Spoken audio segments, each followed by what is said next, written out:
Who was Eleanor Roosevelt? She was the niece of Theodore Roosevelt. Teddy, the wife of Franklin D. Roosevelt. So much Roosevelt in her blood. She was a goddamn super Roosevelt. She revolutionized the role of First Lady in American politics. She didn't just plan parties for other women of privilege. She gave press conferences with the public and wrote an internationally distributed newspaper column. After her husband's death, she served at the United Nations, focusing on human rights and women's issues. She stood up for the oppressed in an age when most did not. She spoke her mind during a time when most women could not. She was a light in the darkness, a beacon in the storm, a cool glass of sanity and reason in a desert of ignorance and oppression. And today, she's getting fucking sucked right here on Timesuck. You're listening to Timesuck.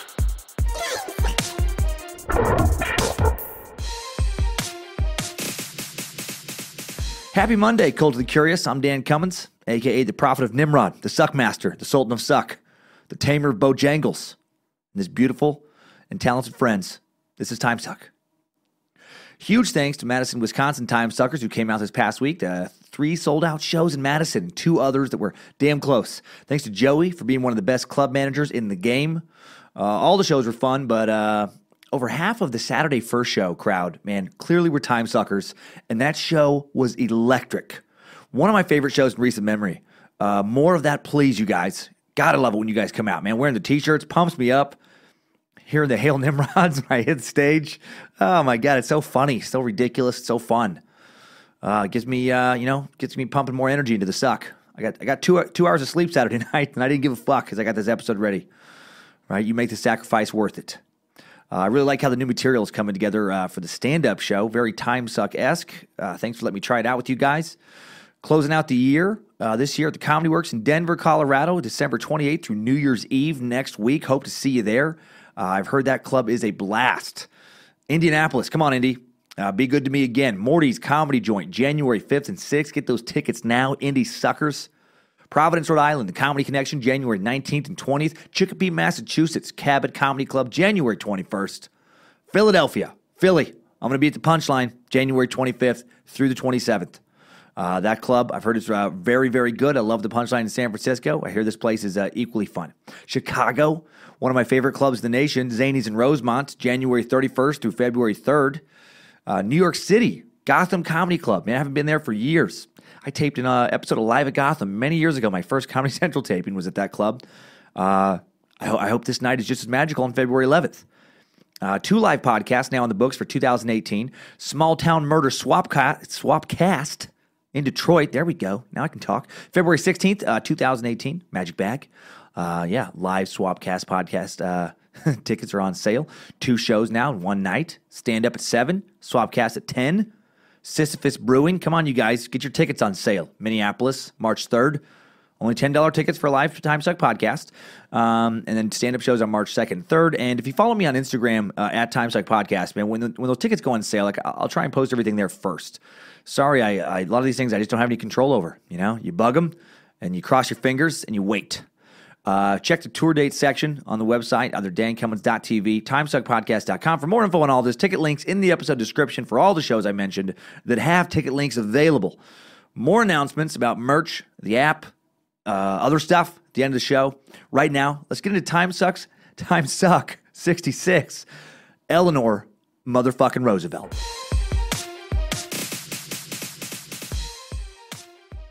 Eleanor Roosevelt is adored by a large number, if not most, feminists. I took a Feminism 101 course years ago, and I'm pretty sure Eleanor was covered. And I'd say Eleanor Roosevelt is one of the greatest feminists of all time, but that's doing her a disservice. She's one of the great humanists of all time. And maybe there's a technical definition of humanist that is not what I am talking about right now. But I just mean someone for all humans. You know, I feel like real feminism is not advancing women's rights at the expense of men. It's advancing women's rights to be equal to that of men. And often, and certainly in the case of Eleanor, it is about bringing the rights of women equal to the rights of men and then pushing to bring the rights of everyone into balance. Everyone, all sexual orientations and colors and, socioeconomic classes. Bringing the rights of the have-nots in alignment with the haves. And it's what Eleanor fought for her entire adult life. And let's take a nice, long look at that life with the Timesuck timeline.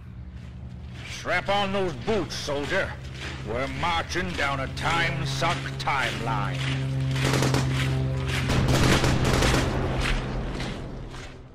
October 11th, 1884. Anna Eleanor motherfucking Roosevelt, born in Manhattan, New York. She was the first child born to Elliot Bullock Roosevelt, brother of Timesuck 53, Teddy motherfucking Roosevelt. That's how she got that extra middle name of hers, from Teddy, the one that I made up for both of them. And her mom was Anna Rebecca Hall, wealthy socialite. Eleanor was born into money and privilege, her family being part of the wealthy East Coast elite, that platinum privilege class the rest of the country began to refer to as the swells. I love it. The swells. Just, life sure would be grand if I was swell. I could be the big cheese, a real live wire, the real McCoy, yes please. I could be the cat's pajamas, and I could live so well if only I could be a swell. Chase the gals with the grandest gams. Only time will tell if I will be a swell. There actually was a real song, a song with a melody that's not painful and torturous to listen to. It stays in key. Follows basic musical theory components. That was later made about the swells. Little ditty sang by Judy Garland and Fred Astaire. We're a couple of swells.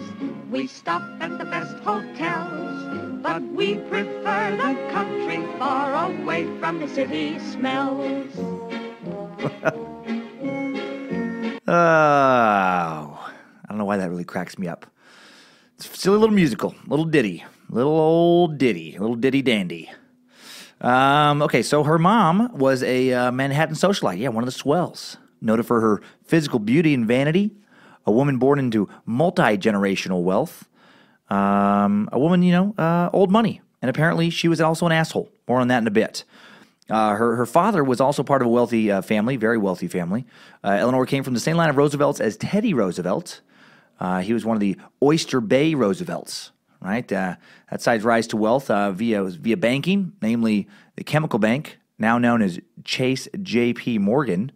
And Chemical Bank was a bank with headquarters in New York City from 1824 till 1996. And at the end of 1995, Chemical was the third largest bank in the United States with about $182.9 billion in assets. That's a lot. That's quite a bit of assets. More than 39,000 employees around the world for more than that old kind of Teddy Roosevelt money. Listed in Timesuck 53. Aside from being rich, Elliot also a raging alcoholic. More on that in a bit as well. And like his wife, he was known for being quite the looker. Handsome man from a wealthy family. What a catch. What a swell dandy. What a swell. Not really. Dude comes across like a pathetic, emotionally unstable, lazy deadbeat. However, Eleanor adored her father. And when he was around and when he was sober, he seemed like a good dad who reciprocated that love. Unfortunately, he just wasn't around and he wasn't sober very often. He was known to be charismatic, made his presence felt when he walked into a room. Didn't seem to ever hold a real job or need one. Yeah, you can probably be a little more charismatic when you never have to worry about getting up for work. Eleanor, when asked what her father did, would describe him as a sportsman.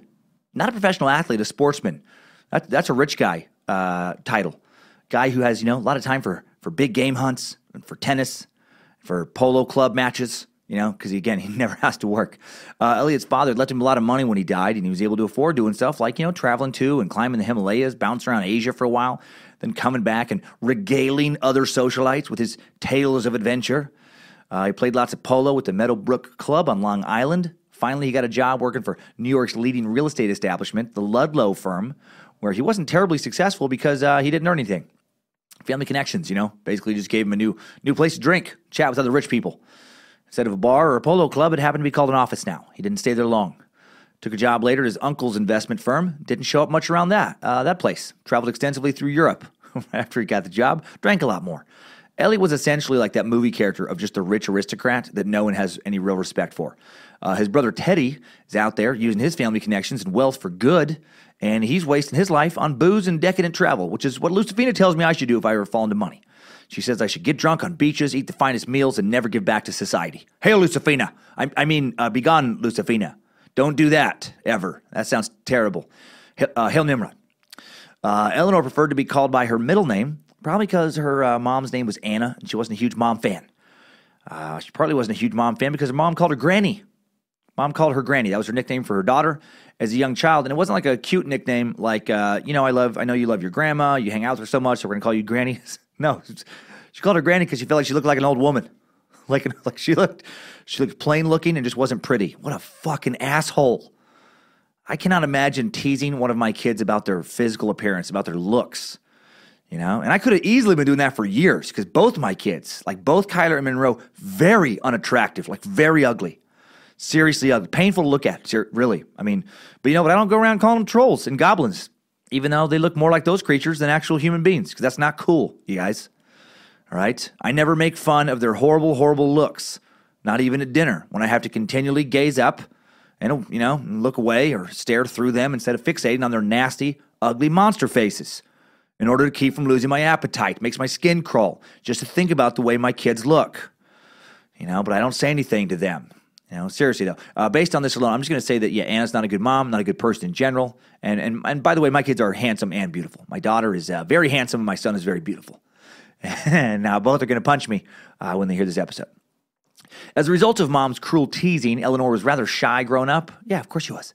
Her mom's cruelty influenced her personality, giving her more empathy for the world than she would have likely otherwise had.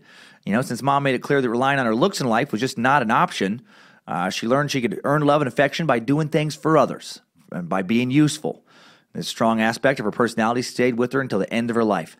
Funny how if mom would have just thought she was beautiful, she probably never would have grown up into the amazing, empathetic, civic-minded person that we know her as. Her life would have just been it wouldn't have been nearly as memorable or impactful had she been born with a slightly different look. Looks certainly are not everything. The beautiful people are not always necessarily the best people to be. I love that angle on today's tale.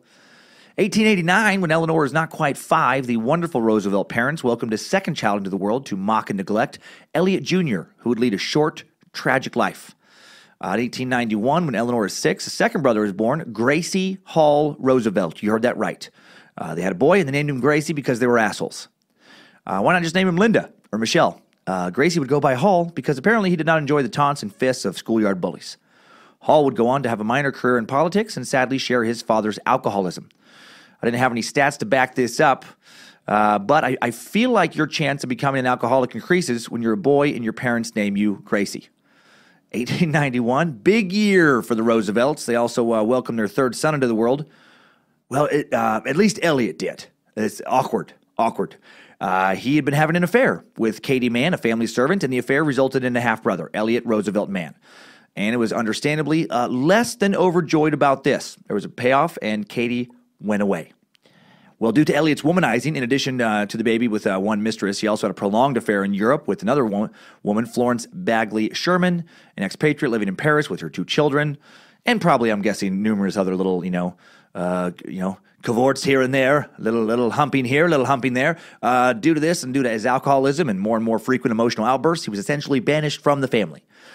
They didn't divorce, didn't necessarily even separate, really, but he begins to live separately. When the family returns from a trip to Europe in 1891, Elliot does not join them. Theodore weighed in on all this. Gotta love me some Teddy motherfucking Roosevelt. Man was a pistol, spoke his mind. Him and Eleanor clearly shared the same blood. He was beyond disappointed in his brother. He was disgusted hearing about his brother's womanizing and drunkenness. He called Elliot a maniac mentally as well as morally. Called him that publicly. He also referred to Elliot as a flagrant man-swine. That's some old-time swearing there. My brother is a flagrant man-swine. He is not fit to hold the title of Roosevelt. He's a flagrant man-swine. He's a swashbuckler. I guess I'd be a pirate. But, yeah. 1892, not a good year for the Roosevelt swells. Very unswell year for certain. Eleanor's mother, Anna, dies of diphtheria on December 7th, 1892. Diphtheria is a bacterial infection with symptoms that begin between 2 to 5 days after exposure, usually starting off mildly, sore throat and fever. It can develop to grow a gray or white patch in the throat that can block the airway, creating a barking cough. The neck swells due to enlarged lymph nodes. There's also a form that can involve the skin, eyes, and genitals. Oh, man, genital diphtheria. That sounds like the worst kind of diphtheria, right? When your balls get a cough, when your balls get a sore throat. I'm sure that's not how it works. Complications can include myocarditis, Jesus Christ, inflammation of nerves, kidney problems, bleeding problems due to low levels of platelets. Myocarditis, motherfucker, I hate that word, may result in an abnormal heart rate, an inflammation of the nerves that may result in paralysis. So it's not fun. It's usually spread through direct contact or through the air. It's a rough way to go out. Diphtheria now extremely rare in the U.S. and other developed countries thanks to widespread vaccination against the disease. For those not vaccinated, medications are available now to treat diphtheria as well. However, in advanced stages, diphtheria can, damage your heart. your kidneys, nervous system, even with treatment. Diphtheria can be deadly. Up to 3% of people who get diphtheria die of it. So, vaccinate your fucking kids already. Anti-vaccine, another future suck. One I will get some angry emails about for sure.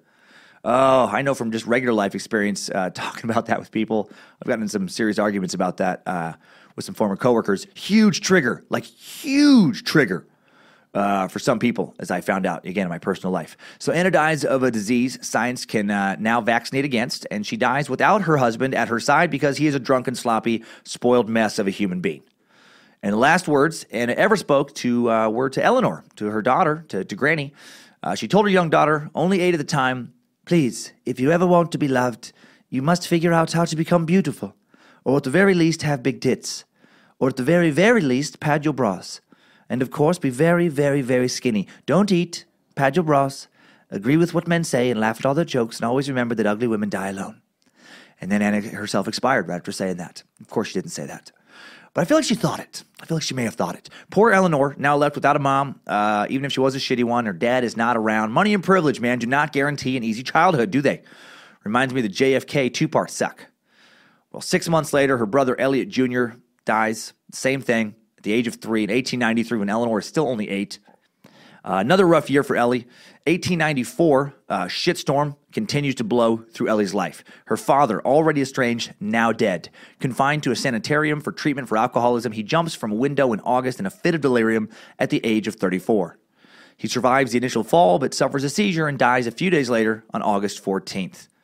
At the time of his death, his alcoholism had escalated such that he was consuming numerous bottles of champagne and brandy each and every single day. Man, champagne every day. I know serious alcoholism is not funny, but there is something funny about drinking numerous bottles of champagne every day. Such a cartoonish rich guy cliche. Living every day like it's a New Year's Eve party. I picture him wearing a little party hat, with confetti poppers, noisemakers. Just break open the couple bottles of champagne, everybody. Let's do a countdown. 5, 4, 3, 1. Happy New Day! Congratulations, everyone. It's March 7th. Woo! He's a jolly fellow. He's a jolly fellow. He's a jolly fellow. Anyone denies. And that scene I just made up. I want you to know that Elliot was completely alone. He was singing that song by himself in his sanitarium room. Yeah, it's even sadder than what you were already thinking. Eleanor was devastated. Even though Dad was rarely around, clearly had some problems. She adored her father. She adored him most likely because he was not around. She was able to create some idealized version of him in her mind, blame her mom, for him not being around. Maybe blame mom for his drinking too.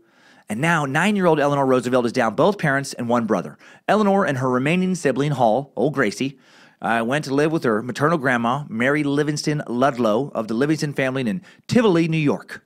Her half-brother, Elliot Mann, is living with his mom, estranged from her side of the family. They did not grow up together. Life at Grandma Mary's a bit chaotic. More of the same pattern of money and privilege and people doing nothing good with it.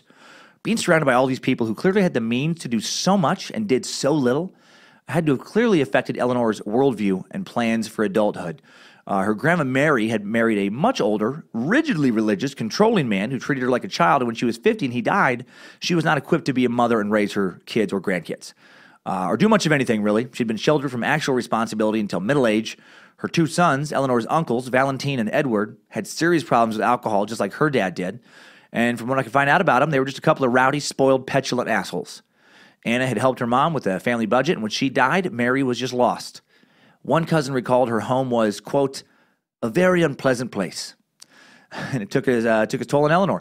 She seemed beaten, as though life was more than she could bear. Her home was a secluded, semi-barricaded place with shades pulled tightly against the light. Doors, between rooms closed, visitors tightly screened. Yes, again, sound like out of a weird movie about, reclusive rich people. Eleanor would later reflect upon her grandma. Her willingness to be subservient to her children isolated her. And it might have been far better for her boys at least had she insisted on bringing more discipline into their lives simply by having a life of her own. Man, I get that. You see those parents sometimes who just live vicariously through their kids, and then just become so worried about their kids not being friends with them that they just can't discipline their kids. It's always so fucking pathetic. Eleanor understood Hall's sadness, used it as a catalyst for her own happiness. My grandmother's life had a considerable effect on me, for even when I was young, I determined, she wrote in this I remember, that I would never be dependent upon my children by allowing all my interests to center in them. Living with her grandma, she did not seem to overcome her mother's fixation on physical beauty, writing at 14, "No matter how plain a woman may be, if truth and loyalty are stamped upon her face, all will be attracted to her." I get that, man. Truth and loyalty, way more important than fading looks. In 1899, at the age of 15, she was sent to Allenswood Academy outside of London in Wimbledon. It was a finishing school for young women, basically, teaching them how to be a lady, to enter into society, high society. Finished, their education and also taught them manners and etiquette.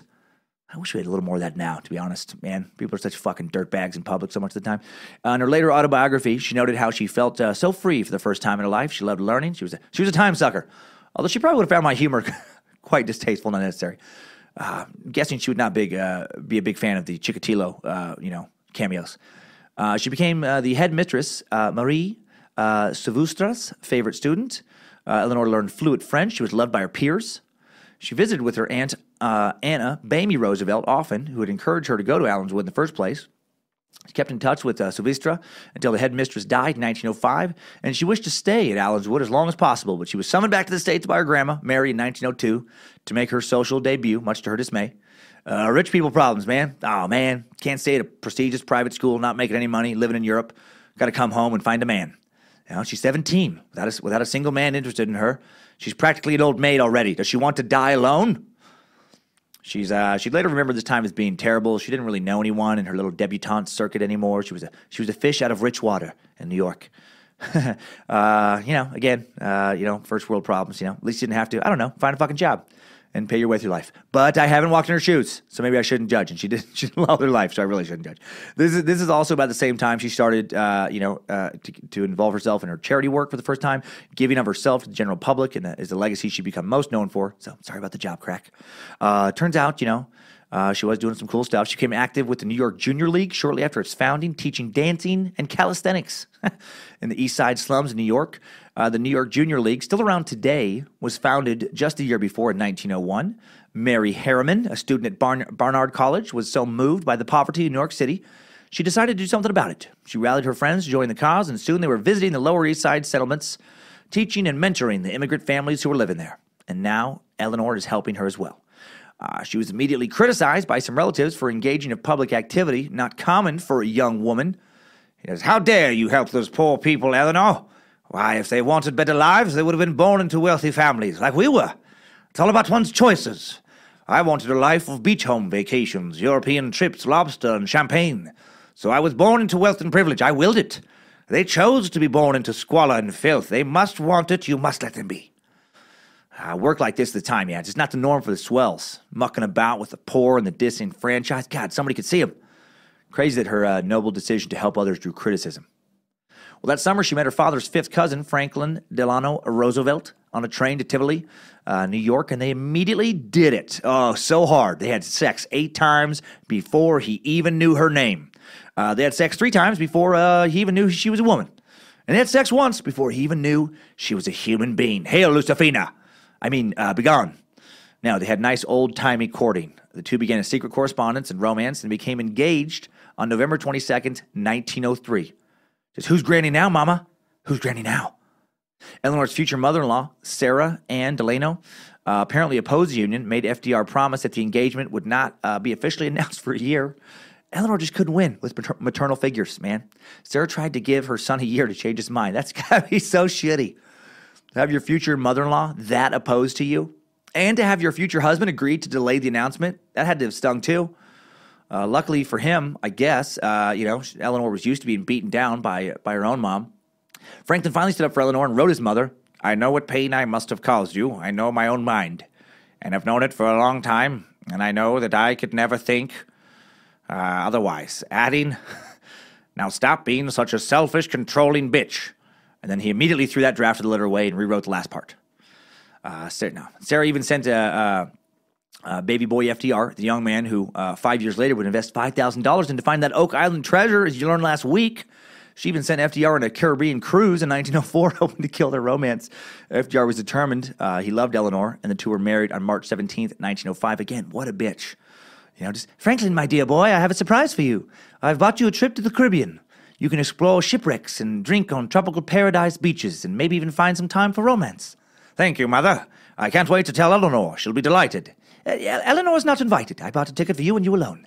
There'll be lots of single women on the boat. I want you to explore your options. I want you to get your dick wet. What? That was too much. He goes on the trip. But as I said, they stay together. They get married. Eleanor's uncle, President Teddy Roosevelt, gives Eleanor away at the wedding. Man, Jesus, the prestige of this family. Who's giving you away? My uncle. And what does your uncle do? He's the leader of the free world. Teddy's presents put their wedding on the front page of the New York Times and other newspapers, and he said of their wedding, "It's a good thing to keep the name in the family." Okay. Kind of cool, I guess. Also kind of creepy. A bit incestuous, really, right? Just keep it in the family. That's what I always say. When looking for a good woman, look no further than down the hallway of your own home. Start with siblings, and if they're taken, look to cousins next. Don't muddy the water. Keep the bloodlines pure. Unlike other women, at least you have a good idea where your sisters and cousins have been. All right, I know I'm being a little ridiculous, but man, a fifth cousin's not nearly the same as sister. Still, just a weird thing to say. Weird mentality. They spent the summer of 1905 on a 3-month honeymoon tour of Europe. 3 months in Europe. And then FDR's mommy gave them one of the family homes. The big house in Hyde Park, New York. It's a museum today. It's a National Historic Site. The house FDR was born in. 20,000-foot mansion on 265 acres. You just have it when you get back from staying in the finest hotels in Europe for an entire summer. Holy shit, this level of wealth is always mind-blowing to me. The kind where, can you imagine that? Like, when you travel, you don't even have to think about money. Think about that. Like, there's literally no hotel too expensive for you to stay at. You don't consider price when you look at a menu. Can you imagine that? You don't consider the expense of the restaurant. You go wherever you feel like going. You don't budget for activities, outings. You do whatever, you want to do that you have time to fit into your plans, and you have a lot of time because you can essentially, basically hang out over there practically as long as you want. Jesus, FDR's side of the Roosevelts, like Eleanor's, also made their money in banking years and years and years before. I traced back the Roosevelt wealth that includes FDR's branches in that Suck on Teddy, if you want to check that out. All this awesomeness came, however, with a nasty string attached. FDR's mom would also be living at the family home in Hyde Park Mansion. Her quarters are connected to the newlyweds by a sliding door. How terrible would that be? To be living with your mother-in-law immediately after your honeymoon. No, thank you. No, thank you. I don't know. I honestly don't know if that'd be worth being rich. And I get along great with my mother-in-law, but I would never want her a sliding glass door away. I would never want any mother-in-law a sliding glass door away. And especially, think about from Eleanor's point of view, she's doing that with a mother-in-law who does not like her. How the fuck do you accept that, I don't know. I guess him being super rich didn't hurt, and I don't know. And Eleanor, she did clearly love him. But yeah, sounds terrible though. Sarah sounds like the mother-in-law from hell. Poor Eleanor, shitty mom, checked out grandma, super shitty mother-in-law. Sarah Ann Delano just did not like Eleanor. She also didn't trust Eleanor to be in charge of her son's family. She ran both households, especially when her 6 grandkids were born. That's right, 6 grandkids. Apparently, mom being right around the corner did not stop old FDR and Ellie from knocking it out. Just crushing it every time mom steps away. Maybe. Well, I kind of address that later. Sarah sounded like a terrible grandma. Eleanor's elder son, James, remembers Sarah once telling her grandkids, "Your mother only bore you. I am your mother more than your mother is." Fuck that. That's when old mom-in-law gets kicked the hell out of her own home. Actually, that wasn't an option. I think she gave it to him, but she still had all the money, kind of control of it. And actually, to be fair, while Eleanor was an amazing woman, she was not the best mom.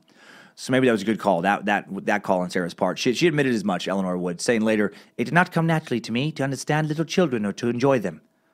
Right? She didn't even enjoy them. She also admitted late in life that she didn't enjoy making them, saying that having sex with FDR was, quote, an ordeal.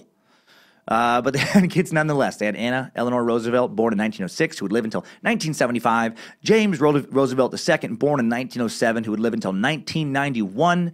Franklin Roosevelt, born in 1909, who would also die, sadly, in 1909 at the age of 8 months.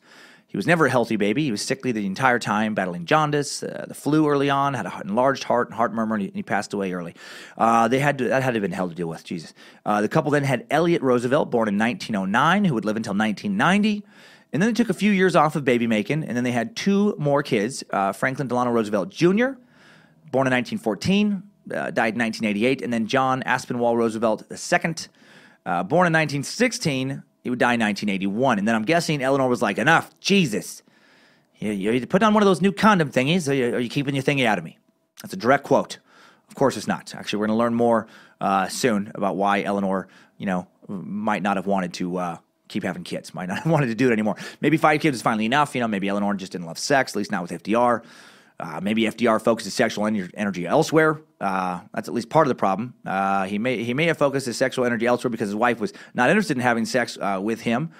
I'm not cavalier about infidelity, but if your partner is sexually repulsed by you, I get cheating. I do. I do think it seems fair in that context. If you join in a relationship where you agree to be someone's sole sexual outlet for life, it is highly unreasonable to then cut them off forever and expect them to remain faithful. Anywho, 1918, FDR got caught having an affair with her own secretary, Lucy Mercer. Man, he's having an affair with his wife's secretary in September 1918 when Eleanor, unpacking for her husband, who had just returned from England with the flu, discovered a bundle of incriminating letters. 5 years prior, 1913, on the advice of Anna Roosevelt Cowles, a family elder known as Auntie Bai, Eleanor Roosevelt had hired Lucy Mercer, 7 years younger, to be her social secretary. FDR was newly installed as the Assistant Secretary of the Navy. She was in the early stage of pregnancy and overwhelmed with the demands of Washington society. Attractive and personable, Lucy quickly proved herself so useful and efficient that she became practically a member of the family. Well, yeah, I guess she did in a different way than Eleanor expected. Eleanor offered FDR divorce, but Sarah, mommy dearest, actually stepped in and said that if he left his wife, she would cut him off without a cent. So weird, man, that this guy who was going to become one of the most powerful people in the world, while he was president, would still be beholden to mommy's purse strings. So weird, that kind of multi-generational wealth, the control that sometimes comes along with it, where the kids don't really become adults in some way. But so she's going to cut him off. So, did not see that coming. Not sure if Eleanor had just grown on her or if she just knew that FDR's political career was over if he left the mother of his 5 children for his wife's assistant. I'm guessing it was that. Anna was a bitch, but she was no dummy. FDR was an ambitious young politician currently serving as Assistant Secretary of the Navy, the second highest rank, in the Navy for an official. He'd been a New York State Senator prior to his appointment, but he had ambitions to go much further. Obviously, as we know, he became president. And Mom knew he would never achieve political glory, with a scandalous divorce on his record, especially at that time. Lewis Howe, Franklin's trusted advisor, also reaffirmed that a divorce would mean the end of his political career. So Franklin agreed to stay in the marriage under 2 conditions set down by Eleanor. He had to break off his affair with Lucy Mercer immediately and for good, and he could never again, ever share his wife's bed. Ugh. Oh, man, that's weird. According to the author Joseph Persico's book, Franklin and Lucy, President Roosevelt, Mrs. Ruth Rutherford, and the other remarkable women in his life. Franklin observed the second part of the agreement. He stayed out of his wife's bed. How long he kept the first part has been a matter of some scholarly debate, and people are guessing not very long. Some believe that Lucy attended Roosevelt's first inauguration in March 1933, hiding in the back of a limousine he had sent for her. The White House logs do show that someone named Mrs. Paul Johnson, believed to be a pseudonym for Lucy Rutherford, as she was then, having married Winthrop Rutherford. Winthrop. What a classic rich white person's name. Hello, Winthrop. Hello, Solomon. I don't know what the other name would be. Wealthy widower. Visited in August 1941, again in November, and it had been known for some time that after Winthrop's death in 1944, Lucy began seeing Franklin regularly, and that she and not his wife was with him when he died in Warm Springs, Georgia in April 1945. Man, the interesting and complicated lives powerful people so often live, right? Well, historical author Persico, by the way, is a pretty reputable source of info. He wrote about the CIA, Nuremberg, the Civil War, World War I, and he was the primary speechwriter for the governor of New York and Vice President Nelson A. Rockefeller. And so the romantic chapter of the long marriage between FDR and Eleanor comes to a close. It became a partnership based primarily on political goals, much like what I strongly assume Bill and Hillary Clinton's marriage to have been for many, many years now. I wonder how many years it's been since those two have had sex. I'd put my money around somewhere like 20, 30 years since they've been intimate in a physical way. Not that that's any of my fucking business. Pure speculation, but it's the vibe I get. After their new agreement, Eleanor became active in public life and threw her focus into social work rather than to being a dutiful wife, the role she'd been attempting to play for the last decade. And while no longer romantic, Eleanor did still hold a close and influential relationship with FDR. She wouldn't cross a line that would jeopardize his career and his strategies and agendas, and she'd encourage him to take a harder stand on many things rather than tabling subjects he found politically difficult. Without Eleanor, there's a chance FDR wouldn't have taken a stance on civil rights. In June of 1941, Roosevelt would issue Executive Order 8802, which created the Fair Employment Practice Committee, the FEPC. It was the most important federal move in support of the rights of African Americans between Reconstruction and the Civil Rights Act of 1964. The president's order stated that the federal government would not hire any person based on their race, color, creed, or national origin.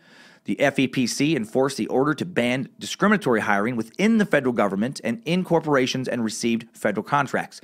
Millions of African-American men and women achieved better jobs and better pay as a result. Eleanor also clearly loved and cared for FDR. In August 1921, FDR was diagnosed with polio while on vacation with his family at Cape Bello Island, New Brunswick, Canada. He was enjoying a day of sailing on his yacht when he suddenly fell overboard into the icy waters of the Bay of Fundy, which ironically felt paralyzing to his body instead of shocking. The following day, FDR complained of lower back pain, went for a swim in hopes of easing the soreness. As the day progressed, he could feel his legs becoming weaker, and by the third day, he could no longer stand and hold his weight. His skin quickly became very sensitive, and eventually even a slight breeze across his body caused great distress. Well, Eleanor was the one who took charge of the situation and began to contact a handful of doctors, hoping one of them would be able to find a remedy to his unknown infirmity. One of these doctors was Dr. Keene, who insisted the issue stemmed from a blood clot located in the lower spinal cord and recommended that he receive lumbar massages daily in order to help circulation. Days later, FDR was notified by Dr. Keene that his earlier diagnosis was incorrect, and instead he claimed the distress was being caused by a spinal lesion. The massage therapy continued, but they did not prove to be successful in curing the paralysis. Of course not. On August 25th, 1921, another physician, Dr. Robert Lovett, diagnosed FDR with infantile paralysis. That is polio. Polio is a virus that destroys nerve cells in the spinal cord. And before a vaccine was developed, in underdeveloped worlds where there still was no vaccine, it hit some people a lot harder than others. 70% of people infected, I guess, never actually exhibit symptoms, and many who do regain full use of their limbs, but not everyone, and, clearly not FDR. And again, vaccinate your kids, man. You can vaccinate against polio, but you cannot cure it as it is a virus. If you don't get vaccinated and you catch it, you can't just penicillin it away. You just got to hope that it's not going to fuck up your nerves to the point that it's going to make your legs not work. What a strange affliction for FDR to come down with, man. It was uncommon for a man of 39 to come down with polio. Most people acquired the disease during infancy. But most children become immune to the disease by the age of 4. Lovett explained that in order for a person to combat polio, they must be in good emotional and physical health and have a healthy immune system. FDR thought the stressful life of politics might have made him susceptible to the disease, and he stepped away from politics for a while. Again, must be nice not to come down with polio, obviously, but to have the family money to be able to walk away from your career at 39 and just deal with polio as you would like to in a perfect situation for that imperfect, medical condition. And the stress thing, how stressful can your career really be when you don't need to pay your bills? I don't know. Maybe it is really it is harder being super duper rich than I realize. From the outside, it seems fantastic. FDR would remain partially paralyzed from the legs down permanently. Eleanor had to fight with Sarah about FDR's future. She persuaded him to stay in politics despite Sarah's objections for him to retire. Eleanor impressed FDR's doctors during his recovery, one doctor even proclaiming Eleanor to be one of his heroines because of her obvious devotion to FDR during this time. Following FDR's polio diagnosis in 1921, Eleanor began to make more public appearances, kind of standing in for her husband, pun intended. Eleanor really started to become a prominent political figure after FDR came down, with polio. He now needed her. He had to rely on her like never before, man. She was coached by FDR advisor Lewis Howe, and she ended up becoming a great orator, political power. She worked with the Women's Trade Union League to raise funds to support their goals of a 48-hour work week, minimum wage, abolishing child labor. She became an influential leader of the Democratic Party in New York. Networked for her husband Franklin. She made friends with women of the party, to strengthen FDR's standing with the New York Democrats while he worked on just recovering physically. In January of 1922, FDR was fit with braces that locked in at the knee, continued the length of his leg, and by the spring of that year, he could stand with assistance. He wanted to heal enough to resume his political career, and he knew that if he couldn't stand, it just wasn't going to happen. He knew America, at least not the America of the 1920s, not going to vote for someone in a wheelchair. Not going to vote for them for an important political office. He was a tough dude, man, physically and mentally. He wasn't going to let polio stop him. He wasn't going to let people's prejudices stop him. Eleanor may have been even tougher than him. She had her principles, and she refused to back down from them. In 1924, she campaigned for Democrat Alfred E. Smith in his successful re-election bid as governor of New York State he was running against the Republican nominee and her first cousin, Theodore Roosevelt Jr., son of the man who gave her away at her wedding. Man, that had to have been a little awkward. Her Aunt Mamie, once a big champion of hers, once a source of inspiration to her, publicly broke ties with Eleanor, said she'd never forgive her for campaigning against her own family, saying, "I just hate to see Eleanor let herself look as she does. Though never handsome, she always had to me a charming effect. Alas and alack, ever since politics had become her choicest interest, all her charm has disappeared." Well, fucking cheap shot, Aunt Mamie, you bitch. Oh, wow, man. Attacking that sore spot with her looks. What a low blow. How catty. Man, trying to get in her head. Seriously, like, for an older woman, what a cheap shot. She's doing some political stuff, you're going to be like, yeah, but she's ugly. Well, Jesus Christ. Bringing back all those memories of her asshole mom. Eleanor hit back, said Mamie was an aged woman. Basically, that was, I guess, her way of saying, like, she's fucking old, doesn't know what she's talking about. Teddy Jr. Was defeated by 105,000 votes. Never forgave his cousin Eleanor. And again, I'm sure awkward little tension at, future family functions. Teddy, do you mind not being a sore loser and passing the grilled artichoke? Well, why don't you get your husband to get it for you, Eleanor? Or is he too busy being paralyzed of a baby disease? 1921, Eleanor again campaigned for Smith. This time in his run for presidency, he lost. But she did campaign for a winner that year, her husband. FDR ran for governor of New York, and to take over the seat, Smith was leaving vacant in his run for presidency, and FDR won, and that must have really pissed off Teddy Jr. During his term, Eleanor traveled all across the state of New York, making speeches, inspecting state facilities on his behalf, reporting back to him. She became much more involved than she ever would have, had he not contracted polio. There's rumors that she gave him polio. There's rumors that haunted that she actually got a rag soaked in polio and would just kind of lay it across his face when he slept at night.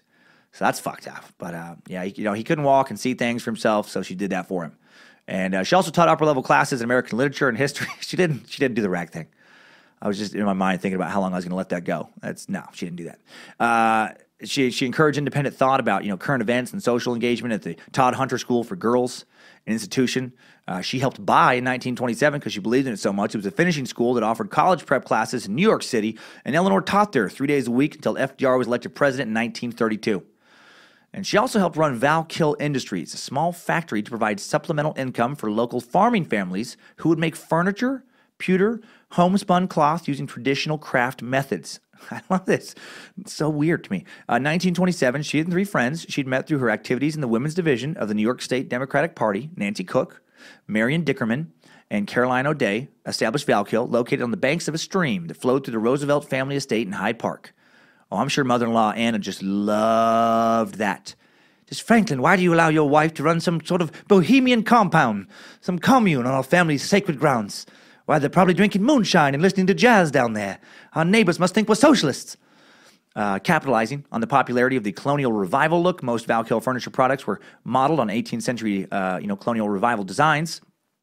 You can still find this stuff. You can find reproductions of this furniture. I'm sure there's original pieces out there you can pay a lot of money for.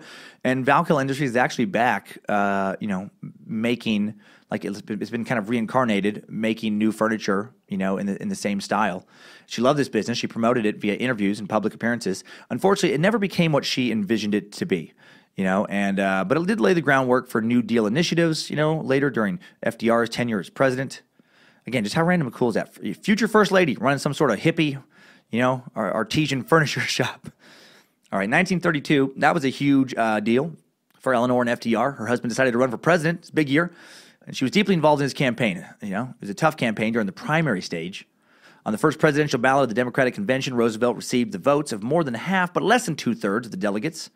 Smith, finishing in a distant second place. Speaker of the House John Nance Garner, who controlled the votes of Texas and California, threw his support behind Roosevelt after the third ballot, and Roosevelt clinched the nomination on the fourth ballot.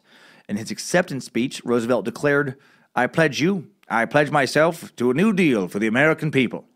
This is more than a political campaign, it is a call to arms. Roosevelt promised securities regulations, tariff reduction, farm relief, government-funded public works, other government actions to address the Great Depression, which he would follow through on.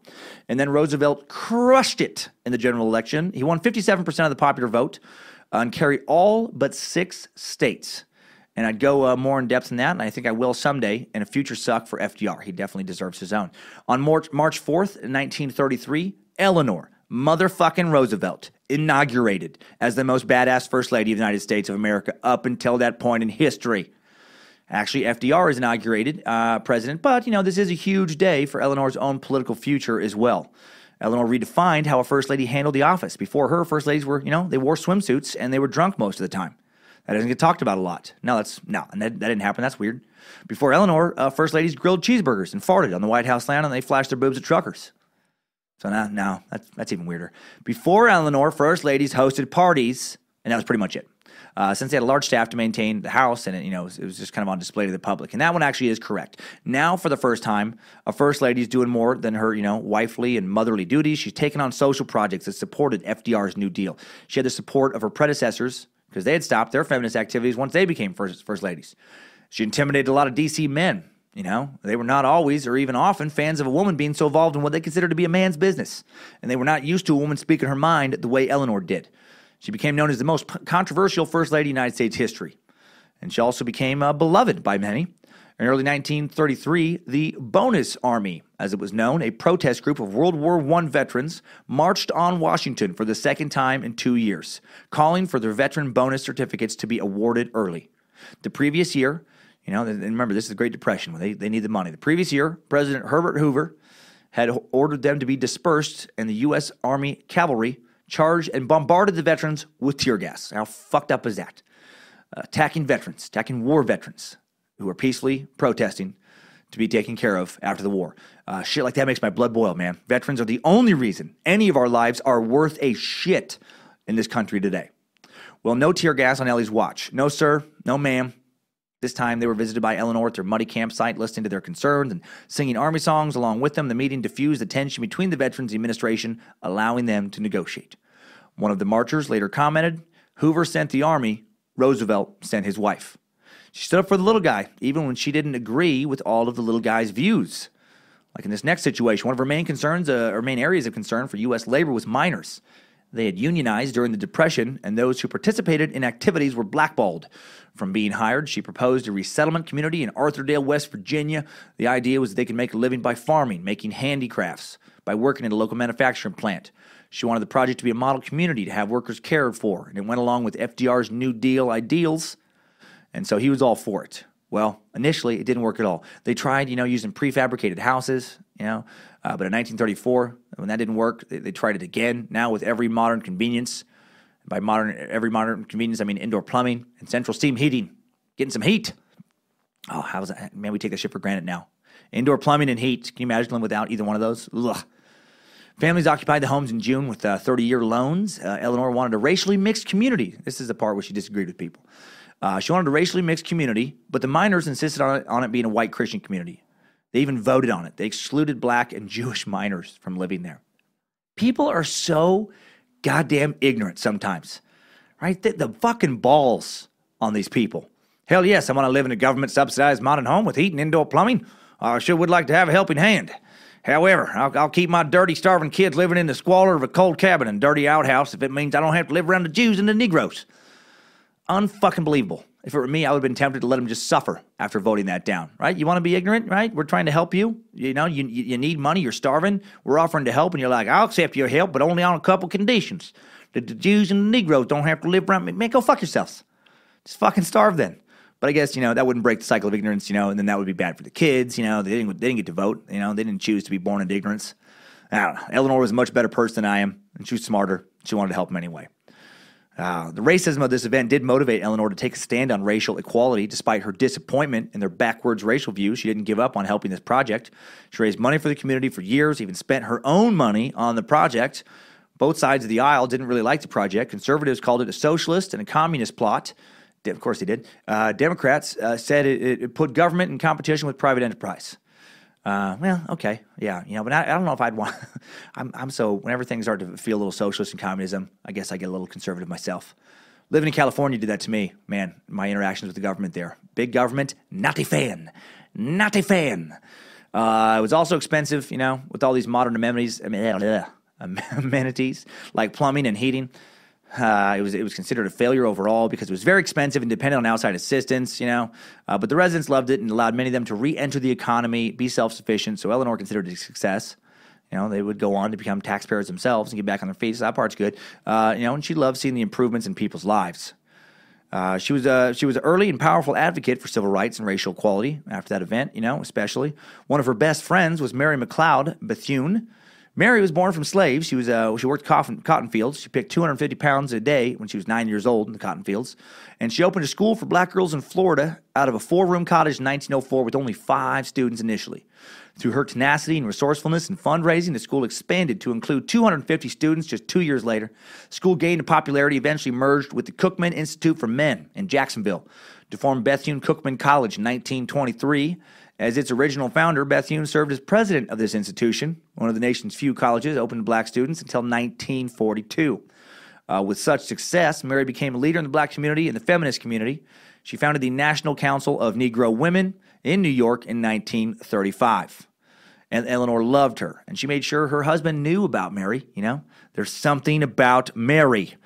FDR appointed Mary as director of the Division of Negro Affairs of the National Youth Administration, 1936-1943, where she excelled immensely because of her love of education. And Eleanor and FDR were both strong advocates for education as well. They believed, education, you have to empower people for the future.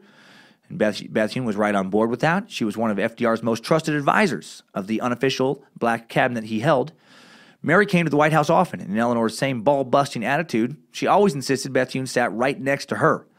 Applauding her wisdom and her goodness, Eleanor dedicated a My Day column in memoriam to the black educator at the time of the latter's death. 1955, they were true friends. To avoid problems with the staff, when Bethune would visit the White House, Eleanor would meet her at the gate, embrace her, walk with her, arm in arm. Eleanor broke a butt ton of traditions, especially by inviting African-American guests to the White House. She resigned from the Daughters of the American Revolution because they denied Marian Anderson, a black singer, from the use of the Washington's Constitution Hall in 1939. She arranged another concert on the steps of Lincoln Memorial and presented her to the King and Queen of England and had her perform at a White House dinner. I fucking love it. She refused to succumb to the ignorance of so many of the peers of her day.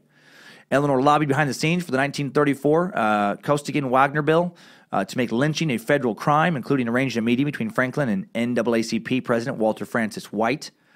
Fearing he'd lose a lot of votes of the Southern congressional delegations for his legislative agenda, Franklin, however, did refuse to publicly support the bill, which did prove to be unable to pass in the Senate.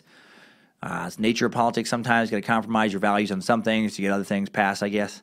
Eleanor came out in 1937, publicly condemned the lynchings, which was sadly unheard of for a first lady, or really just, white people in general at that time. Between 1882 and 1968, more than 3,500 African Americans were murdered by lawless white mobs. You probably remember this from the KKK Timesuck.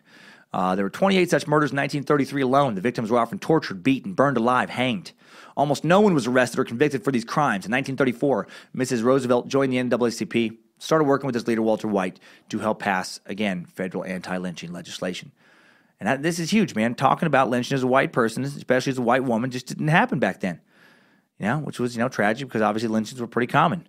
And there were zero repercussions, felt usually by the white perpetrators of those crimes. Eleanor gave a lot of fucks.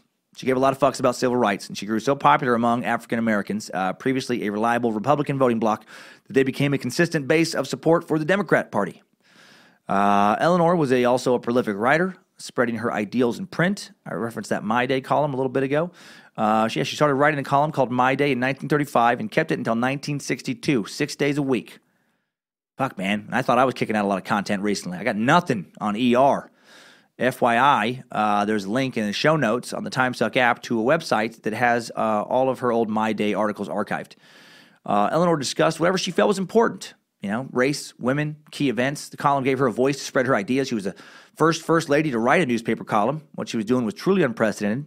No American woman had ever used a media platform in this way before or had access to one.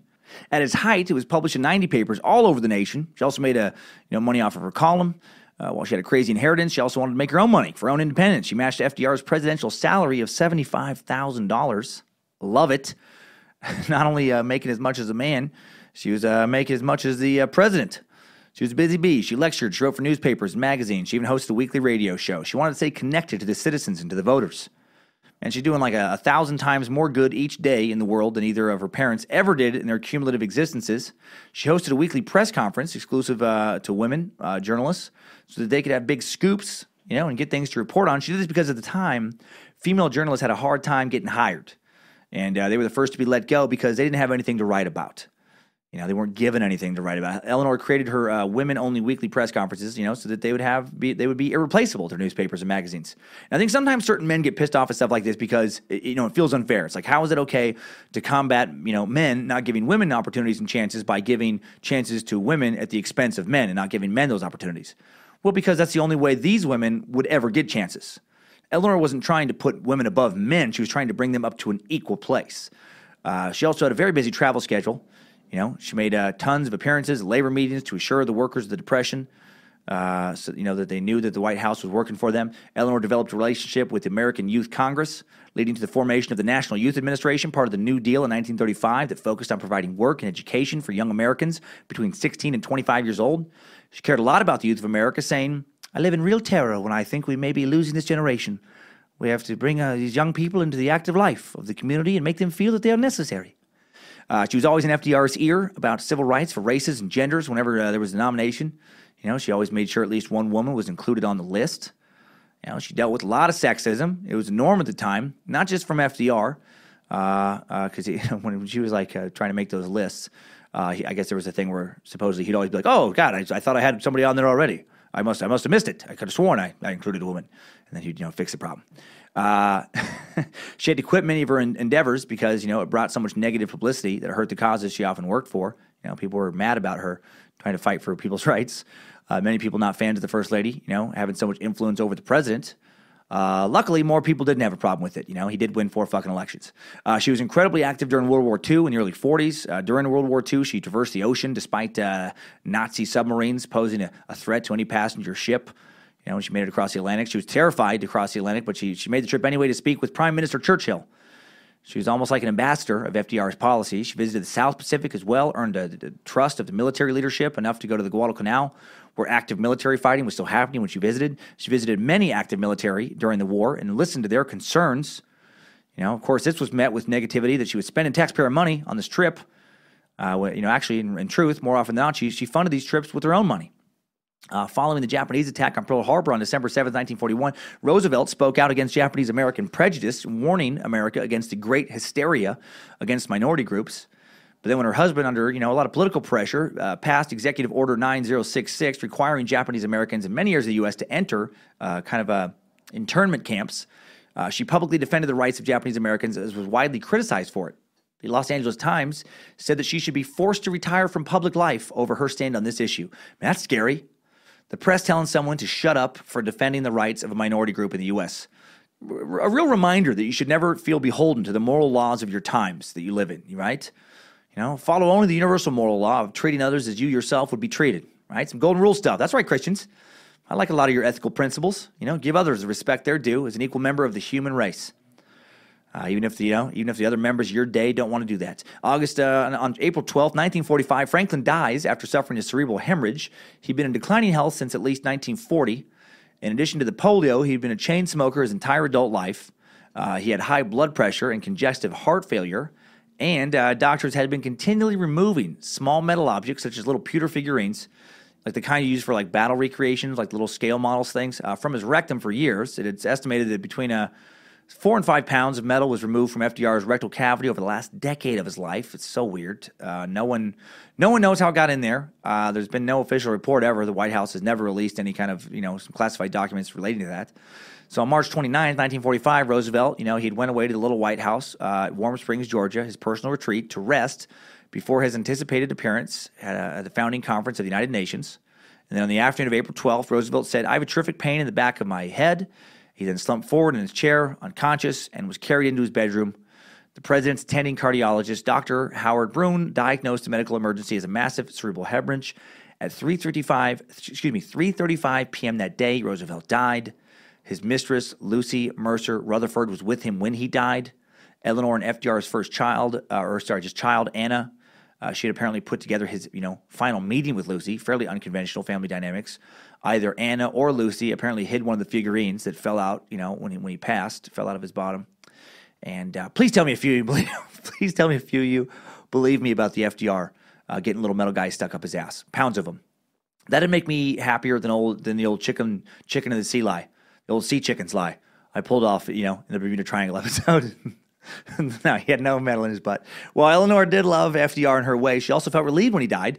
She finally had a life that didn't revolve around someone else's agenda. Her kids were grown, her youngest was almost 30, and she could essentially do as she wished. She had money, name recognition, political influence. Yeah, and she just, could do what she wanted. Her kids were a bunch of hot messes, not entirely unsuccessful. Some would go on to have minor political careers themselves, but they would lead tumultuous lives. 2 of her kids would end up getting married 5 times each. Fuck, man. 4 divorces. I've been through 1 divorce, and I can't imagine going through 3 more. If for any reason I found myself single again, which I hope I don't, I hope I just remain alone. There's so much good TV, right? So many more causes to work on. Alone is okay, but 4 divorces. So much pain in the ass. Not quite FDR metal figurine pain in the ass, but so much. Another kid of hers was, was married 4 times, another 3 times. The remaining kid only married twice. Part of this turmoil has to be blamed on Eleanor. She was an amazing woman, not an amazing mom. She let her crazy mother-in-law raise her kids without putting up much of a fight, But again, no one's perfect. She did more overall good in the world than most amazing parents have ever done.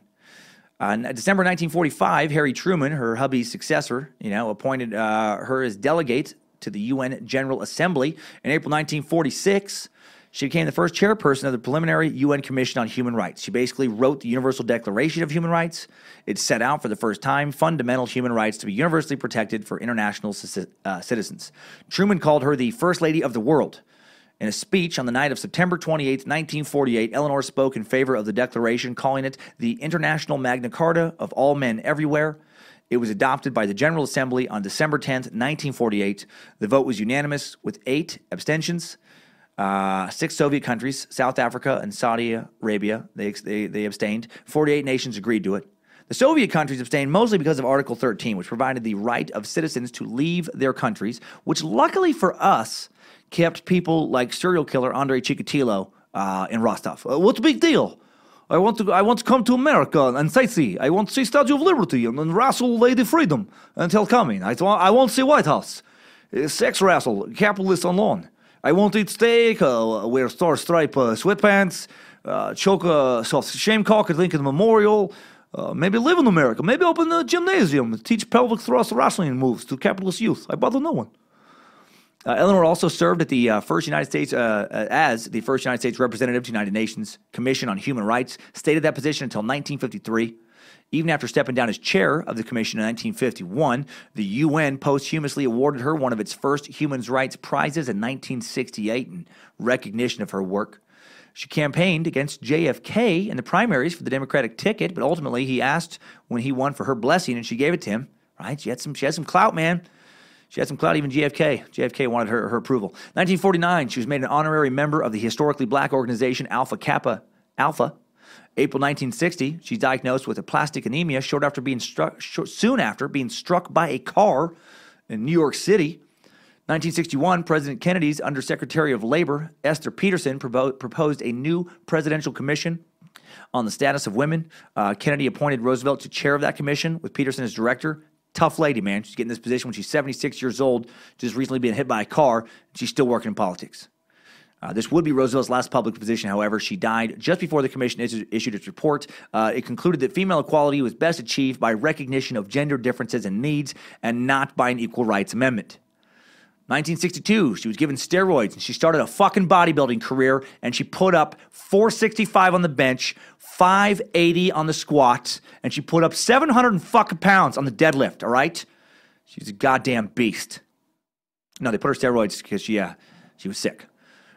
She had car crash injuries. But the steroids activated a dormant case of tuberculosis in her bone marrow. She died of resulting cardiac failure at her Manhattan home at 555 East 74th Street on the Upper East Side, November 7th, 1962, at the age of 78, and ascended directly into Nimrod's eternal and glorious sack of everlasting life, where she now consults Bojangles on how to best implement Nimrod's will to the Suck faithful. And sometimes he listens, but not always, because no one, other than Nimrod, gets to tell Bojangles what to do. Not even Eleanor motherfucking Roosevelt. Eleanor lived at Campobello, just outside of Lubec, Maine, in Canada, towards the end of her life. A lot of Canadian listeners. Thank you guys for listening. That's been growing up there. The first place she felt was hers. She's finally not overrun by her mother-in-law. Her funeral was attended by 3 presidents, former and present. Her funeral was at Hyde Park. She was buried in the garden next to FDR. At the services, Adlai Stevenson said, "What other single human being has touched and transformed the existence of so many?" Adding, "She would rather light a candle than curse the darkness, and her glow has warmed the world." And that, mother suckers, takes us out of this Timesuck timeline. Good job, soldier. You made it back. Barely.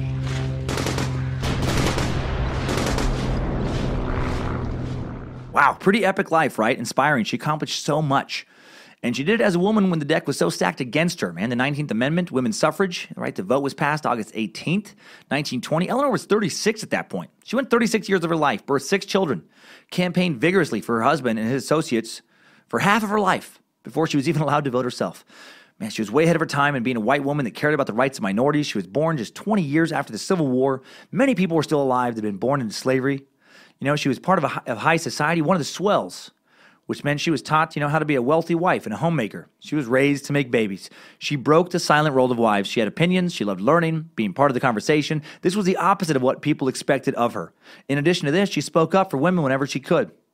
She never got to see the, many of the civil rights, initiatives she was hoping for get passed, but she did live through the Great Depression. She helped end it. She lived through both world wars. She saw the creation of the UN. She wrote the Declaration of Human Rights because she saw what it was like to not have rights. But all of this isn't enough for some people, and those people are called idiots of the internet. Idiots of the internet. Under a YouTube Eleanor Roosevelt American Experience video published by user Edward GL II, an excellent, well-produced biodoc, user RM Earls posts, "What a load of crap," all caps. A lot of exclamation points. Why didn't she donate her millions to alleviate the suffering of the poor in her country? So many exclamation and question marks. Typical demo. I think that's supposed to be typical dem. Typical demo without doubt, and a sex manic to boot. Lot of exclamation points. All right, first let's address the sex manic reference, which I think was supposed to be sex maniac. There was a real good chance Eleanor was bisexual, if not just, homosexual. And if you're thinking, but she had all those kids. Yeah, gay people have kids all the time. Closeted gay people.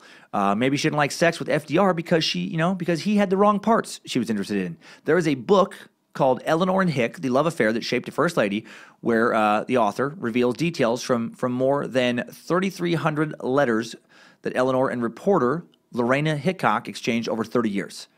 The book quotes one letter in which Eleanor wrote to Hickok, who was openly gay. Lorena was. Just, "Oh, how I want to put my arms around you in reality instead of in spirit. I went and kissed your photograph instead, and the tears are in my eyes. Please keep your heart in Washington as long as I'm here, for most of my mind is with you." Okay, so, people did speak differently back then, but a lot of letters, a lot of verses like that, a lot of quotes like that. And so she probably did have at least one affair, one romantic affair of her own in her marriage of convenience. Not sure that makes her a sex maniac, though. And it was very, very, very hard for homosexuals to come out at that time. And she could have justified it as, "I will do more good for the nation if I don't," which was true. And also, how dare you fucking criticize her just in general? How dare you criticize her for helping the poor, you waste of flesh? I Googled RM Earls. Nothing of significance comes up, just like I thought, because you haven't done anything of significance. How much have you given to the poor? How much exactly? How much exactly do you give to the poor? What percentage of your paycheck every week? What hours do you volunteer? I'm guessing $0, and I'm guessing 0 hours. Eleanor dedicated her life to helping the less fortunate, and for this shithead, it's not enough. Yeah, but she's still rich. So fucking what? I always hate it when people who do nothing criticize others for not doing enough. Okay, now we have another idiot. User Carlos Perez comments, "That's a dude." Ha! See, get it, you guys? You get it, gals? Get it, listeners? Because she doesn't look as traditionally feminine as some other women, right? So he throws in a dude comment. What the fuck? I know a lot of people think this simplistic, obvious shit like this is funny. Whatever, if you want to laugh. But why are you coming to an Eleanor Roosevelt documentary and leaving this there, right? Just a troll, I guess. Much like the previous poster. Have fun, not amounting to shit in life. Be the guy who just takes cheap shots and makes dumb jokes, about those whose significance you're too intellectually incapable of ever understanding. And then we have today's dumbest of the dumb, the real idiot, user Rito Lentone. It's just a fucking nonsense stream of letters. Ridolitone, whatever. And this idiot posts, he, like all royal families, so to say, was a high-bred, spelled as in the bread you eat, not as in B-R-E-D, high-bred transsexual. Her husband, the tranny, too. These people are all positioned, like in Hollywood, for their missions and what they represent. Like going to the movies, and they play their parts well. It is their job. Wow. I clicked on Ridolitone, whatever the hell, to find out more about them, and they have one video, not what I expected. They didn't upload it. They just subscribed to a playlist of spa-like relaxation music. I don't know. I guess they just need something to take the edge off when they start thinking about the Hollywood elite transsexual royal agenda and they get all worked up. What a fucking moron on so many levels. First off, Eleanor Roosevelt was not a transsexual. She identified as a woman her entire life. May have been, probably was, bisexual or gay, not transsexual. And FDR never identified as anything other than a straight white dude. And there was no legitimate rumors, nothing even close to legitimate, that he was anything other than that. So first off, you're just making up shit. Second, tranny's an offensive, derogatory term. It's a cheap shot thrown around by ignorant bigots, so you're fucking ignorant. And third, what missions are being carried out? Always these attacks and plans and agendas and missions talked about by these people. What are they? What are they being positioned to do? Usually this kind of talk leads back to people who believe in demons and devils and and Satan, fucking up with our lives still. People know smarter than the European peasants of the Dark Ages. Just backward, uneducated, anti-intellectual drivel. Willfully ignorant. All these Capitol Hill and Hollywood elite Illuminati puppets. That's how they got to be famous. They sold their souls. That's how the Rockefellers and the Roosevelts made their fortunes, by signing secret devil pacts with evildoers. No, you fucking dummy. They got it because their family trees had shinier apples than yours did. Their ancestors were given more opportunities. Maybe capitalized on opportunities better than yours did. Life isn't fair. Yeah, some people end up with more money than other people. And some people, do nefarious things to hold on to that money for sure. But it's not part of, secret agendas. Maybe, they make pacts with people, like you do this political favor for me and help my company and I'll give you money later. I believe in bribes. I believe in stuff like that. I don't believe in devil pacts. I don't believe in stars selling out their souls, Maybe they just work really hard like thousands of other actors. Maybe they do some shady things to get a couple nice lucky breaks along the way. And then they're smart enough and talented enough usually to capitalize on them. They're not fucking putting on hoods and doing chants and shit. What the fuck? Oh, the world is not full of all these crazy secrets. It is full of idiots of the internet, however, and we will continue to mock them rather than ignore them and tacitly embrace their wanton ignorance. I'm not a genius. Not even close. You've heard enough of my fuck-ups to know that by now. But at least, unlike user Redonatone or wherever the hell, I'm not trying actively to be an idiot of the internet. Idiots of the internet. So, Eleanor Roosevelt, what a bright, shining light she was, man. Not perfect, we humans never are, but so inspiring. She could have so easily followed in the footsteps of her parents, in the footsteps of so many of her other relatives, and just lived a life of decadence and leisure, getting fucked up on champagne every day, traipsing around Europe, gallivanting around the world like a dandy old swell. But she didn't. She fought for social justice. Love how in so many people's minds, social justice warrior is a derogatory title, by the way, too. Just how dare you try and make the world a better place? How dare you try and evolve? She fought for women's rights. She fought for the rights of minorities and the poor. She fought for veterans. She seemed consistently, really, when it came to public policy and politics, to do what was right, regardless of what the people thought about her. Man, for a kid who was taunted for being unattractive, she sure turned out to be a truly beautiful soul. And let's take another look back at this beautiful soul with some top 5 takeaways. Timesuck Top 5 Takeaways. Number 1, Eleanor Roosevelt lost both her parents, neither who were very good at parenting early in life, and was surrounded by people more than happy to do as little as humanly possible to help others through the family's money and connections. And she decided to do arguably more for others than any other woman of her lifetime.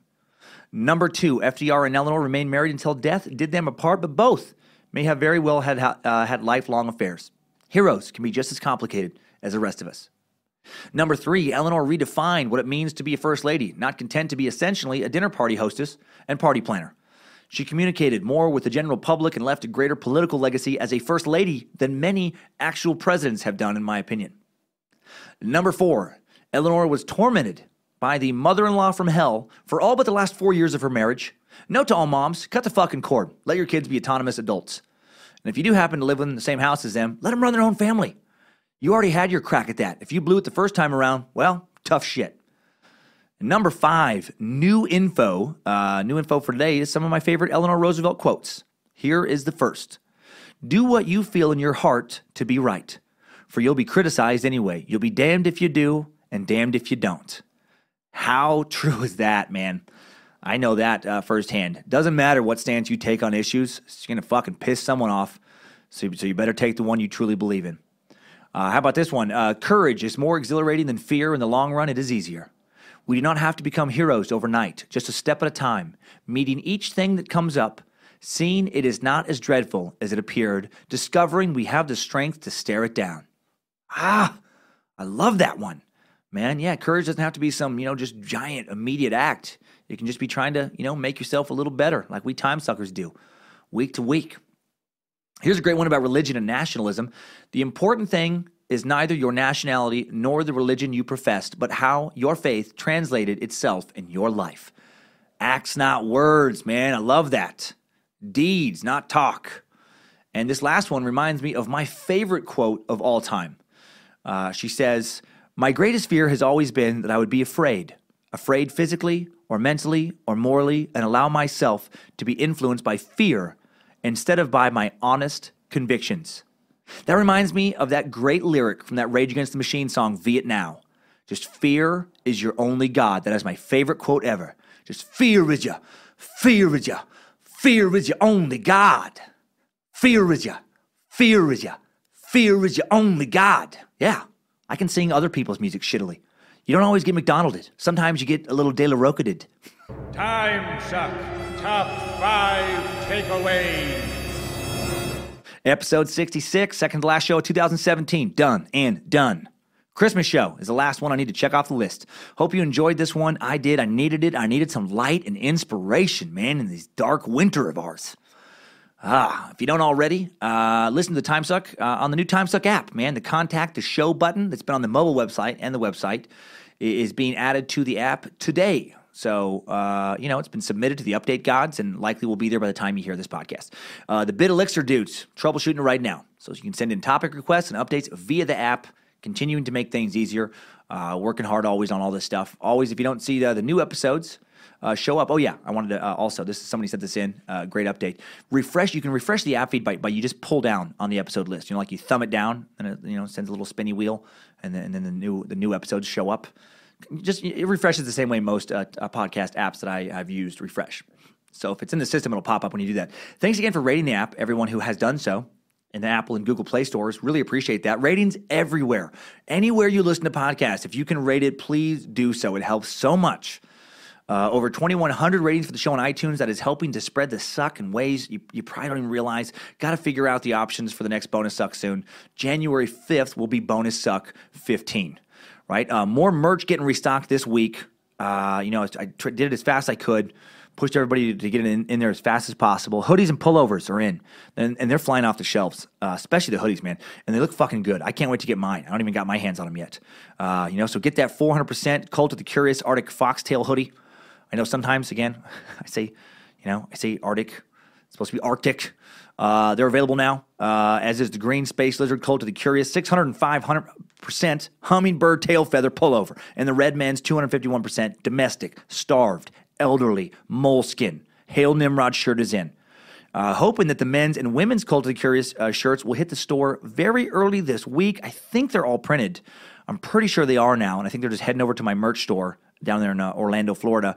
And the women's red Hail Nimrod tees are in that process. Also, I heard Danger Brain had the colors dialed in now, and I like that they want it perfect. So Hail Nimrod. And all the other shirts, the first 4 shirts, also heading to my merch store today. That is the last info, the most recent info I had. So hopefully everything in every size will be in stock and available for purchase sometime this week, hopefully earlier than later, maybe even as early as Tuesday. Recorded this one in the Suck Dungeon today, man, in the Suck House. Just didn't use all the new equipment because my audio engineer is not here and I don't know how. So we have it set up, but I don't know how to do it yet. So hopefully next Monday's episode, the Christmas Suck, will be the first time using all the brand new toys. I will say, man, it's so much easier to record here than any other place I've recorded. Still don't have all the Timesuck episodes up on YouTube. Problem is just, again, Wi-Fi upload speed, motherfucker.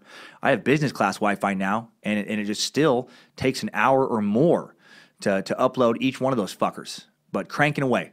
Marching ever forward. Special thanks to Timesuckers Anna M., my sister Donna Hale, everyone else who suggested this topic, including Bojangles' very own research intern, Maddie Teeter. The first one. Others are definitely have helped. Research shows she's the first one going to get college credit this coming semester. And she killed it, man. She killed it. We went back and forth a lot. She's just getting better and better research. I appreciate it so much. And her research this week really saved my ass during such a fucking busy week. Jesus Christ. 2 episodes, so much travel, driving through snowstorms, doing a ton of shows. Oh, man, like this past Saturday, I did 2 stand-up shows and an autism benefit before that. My God. By the way, I got to do an autism, Timesuck. I am not joking. Pretty sure I'm on the spectrum. Like, very, very pretty sure. Every time I look at those things, I'm like, fuck, I got that, I get that, I make noises. I understand that. I focus on things, I fixate on things. I have some weird social issues. Thanks to Sydney Shives for killing it on social media. Harmony Valencamp for all her kick-ass positive energy help on social media as well. Thanks to Jesse Dobner for crushing it again with editing. Thanks to all of you who wrote in this past week. Every email appreciated. This Monday, Timesuck 67, a Christmas Day Suck. I had a hard time with deciding what to do, and I kept changing my mind. We're going to dive into Einstein.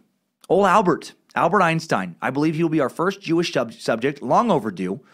And I want to do it because almost I know about this guy is that he's a genius, but I don't know why.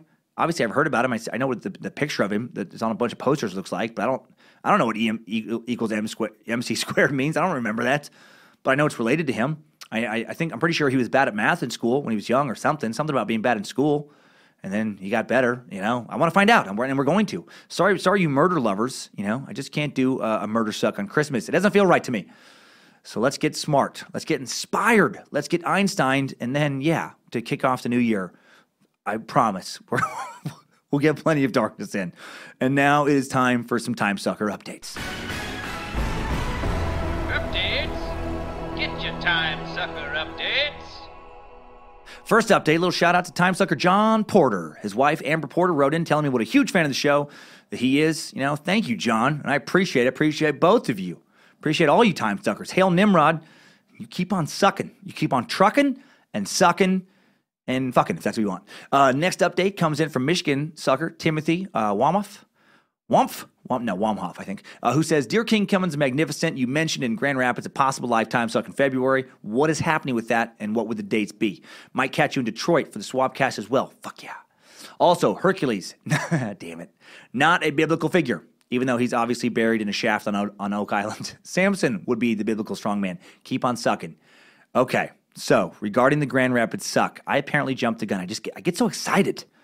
I get so excited when I hear things, and I shouldn't have said that I was going to do it. I was going to pair it with the Detroit show. I thought that's what were going to happen, and I should have spoken with my agent first. I don't always understand the business as well as I think I do. It is going to happen, a live Timesuck in Grand Rapids. I will make sure of that, and it is going to happen this next year. I just don't have the date yet, and there's always more to work out with that stuff than I realize. So I apologize for saying when I thought that would be. I should keep things quiet. I'm the worst secret keeper. I'm the worst. I'm the worst surprise keeper. I get so excited. I get like a little kid, and I just want to tell everybody, and then I realize that I've jumped the gun. Trying to figure out dates for that. Yeah, trying to figure out dates. Also trying to figure out dates for Madison, Wisconsin for a live Timesuck there. I really want to do one there now. And I do have a one in Spokane coming up. I'll announce that date. It'll be months out, like 6 months out. But getting it together, thinking in my brain, in my brain muscle about how I'm going to present the information going forward, and build basically a new show and try and make it very entertaining. And yeah, and regarding Hercules, God damn it, I fucked up. Yes, I fucked up. Yes, of course, Samson is the biblical strongman, and I knew that. Right? He's tied. What is he chained to the pillars, and he fucking pushes them down and all that stuff. I know I've read that story several times. I got my old time strongmen confused, so I'm sorry. I will stomp the skulls of several Cocker Spaniel puppies to please Nimrod for my transgression. Appease him. Another message from the Oak Island Suck from James Pitt. He says, thank you for your input on reality shows during the Oak Island Timesuck. As law enforcement officers, we often talk about the reality shows about guns and how embarrassing it is to watch like The Family from American Guns. For one, the daughter is dressed like Daisy Duke, overdosed on silicone, and borderline flirts with her brother. You know what? And I know I worked on other shows where it's like they purposely will always cast like a hot girl. Like so intentional, or if there's someone basically related, they're like in real life. I don't know this show, but I've worked on other shows where they're like, I worked on this show called Porter Ridge, and this guy's working at a junkyard, and we had this character, this girl who was just super hot, and in real life she didn't have really shit to do with the place. They made her like a prominent figure and acted like she was there around all the time as an excuse for eye candy. That stuff for sure happens. So you're right. Okay, back to your email. Then we notice in one episode where they do a slow motion shot of a bullet from a .30 caliber rifle hitting a bottle of champagne. While the bottle shattered, we noticed that the bullet bounced off of the bottle, not even breaking the paper label attached. Instant fury at the lie.